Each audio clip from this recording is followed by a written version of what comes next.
নদী পার হওয়ার সময় আচমকা জলস্তর বেড়ে যাওয়ায় ভারতীয় সেনাবাহিনীর ৫ জওয়ানের মৃত্যু। গতকাল সন্ধ্যের সময় লাদাখের দৌলত বেগ ওল্ডিতে এই ঘটনা ঘটে। ৫টি মৃতদেহ উদ্ধার করা হয়েছে বলে জানিয়েছে সেনাবাহিনী। ৫ জওয়ানের মৃত্যুতে গভীর শোক প্রকাশ করেছেন প্রতিরক্ষামন্ত্রী রাজনাথ সিং। নদী পার হওয়ার সময় আচমকা জলস্তর বেড়ে যায় এবং সেই সময় ভারতীয় সেনাবাহিনীর ৫ জওয়ানের মৃত্যু হয়। গতকাল সন্ধ্যের সময় লাদাখের দৌলত বেগ ওল্ডিতে এই ঘটনা ঘটে। ৫টি মৃতদেহই উদ্ধার করা সম্ভব হয়েছে বলে সেনাবাহিনীর তরফে জানানো হয়েছে।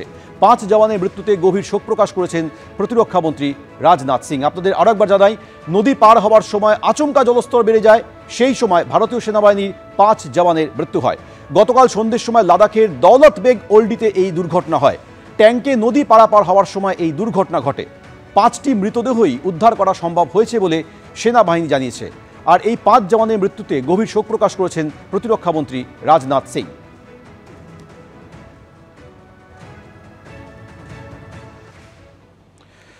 আর এবার যে খবর দেখাবো, বার লাইব্রেরির দ্বিশতবার্ষিকী অনুষ্ঠানে সুপ্রিম কোর্টে প্রধান বিচারপতির সঙ্গে এক মঞ্চে বসে আবেদন করলেন মুখ্যমন্ত্রী মমতা বন্দ্যোপাধ্যায়। বললেন, দেখুন, যাতে বিচার ব্যবস্থায় কোনো রাজনৈতিক পক্ষপাতিত্ব না থাকে, বিচারকরা যেন সৎ স্বচ্ছ ভাবমূর্তি হন, কাজের গোপনীয়তা বজায় রাখেন, সব ধর্ম বর্ণ সম্প্রদায়ের মানুষ যেন তাদের পুজো করেন। আবেদন করলেন মুখ্যমন্ত্রী মমতা বন্দ্যোপাধ্যায়।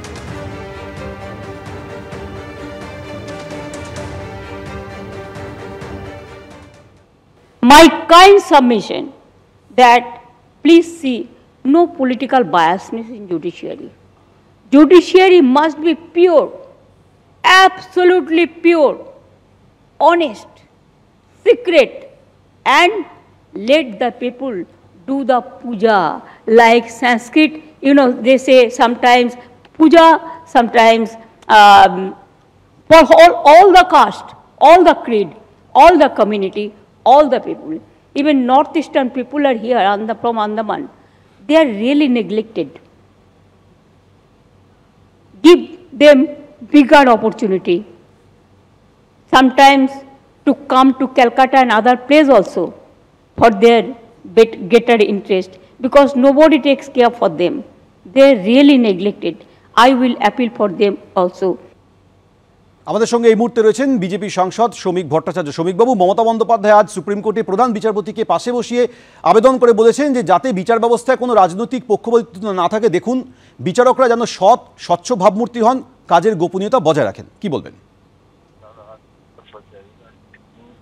দেখুন, যে রাজ্যে বিচারপতিদের বাড়িতে গিয়ে পোস্টার লাগিয়ে দিয়ে আসা হয়, যে রাজ্যে বিচারপতিদের বিচার কক্ষের মধ্যে ম্যানহ্যান্ডেল করা হয়, যে রাজ্যে বিচারপতিদের কদর্য ভাষায় সম্বোধন করা হয়, যে রাজ্যে বিচারপতিদের রাজনৈতিক দলের দালাল বলা হয়, যে রাজ্যে হাইকোর্টের কোনো অর্ডারের পরে বলে দেওয়া হয় যেটা বিজেপি অফিসে বসে ড্রাফট করা হয়েছে সেটাই মহামান্য বিচারপতি রায় দিয়েছেন, তাদের কি কোনো নৈতিক কিংবা রাজনৈতিক অধিকার আছে বিচার ব্যবস্থা নিয়ে কোনো মনোজ্ঞ ভাষণ দেবার?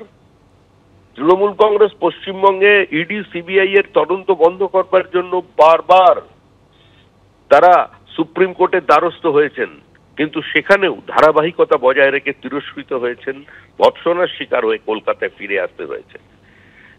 Lower judiciary is under threat. আজকে বিভিন্ন জেলায় যে বিচারালয় আছে সেখানে বিচার সময় তৃণমূল কংগ্রেসের নেতা বা শাসক দলের ঘনিষ্ঠ কোনো গুরুত্বপূর্ণ মামলায় ঘরের মধ্যে 100 মানুষ ঢুকে পড়ছেন, বিচারপতিদের থ্রেট করা হচ্ছে, তারা পারছেন না কার্যত বিচার চালিয়ে যেতে। এটাও এ রাজ্যে বিনিয়োগ না আসার অন্যতম কারণ। এই দুর্বিষহ অবস্থার মধ্যে যখন বিচারপতিরা আছেন, সেই জায়গায় দাঁড়িয়ে মুখ্যমন্ত্রীর এই বক্তব্য পশ্চিমবঙ্গের মানুষের মনে কোনো প্রতিষ্ঠা আনবে না, এর কোনো গ্রহণযোগ্যতা নেই।